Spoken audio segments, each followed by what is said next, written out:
Une formation, c'est avant tout la rencontre de quelqu'un qui sait avec quelqu'un qui a envie de savoir.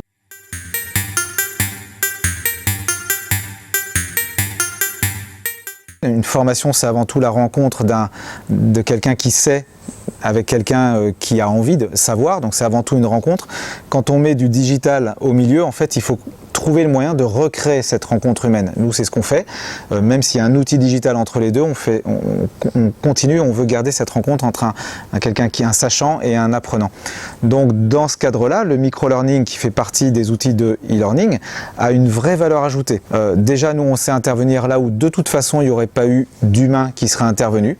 On a une solution qui permet comme ça, par impulsion, par stimulation successive et quotidienne, de créer cette relation de formation.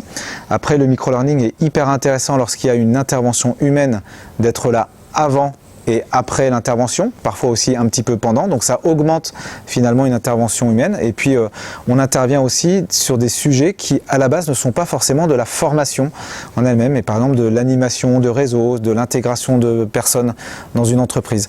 Donc le micro-learning, il a cette capacité, par son format très très court, à s'insérer là où de toute façon il n'y aurait pas forcément eu de formation à la base. C'est là où on est vraiment hyper pertinent et c'est là où on apporte une vraie valeur ajoutée.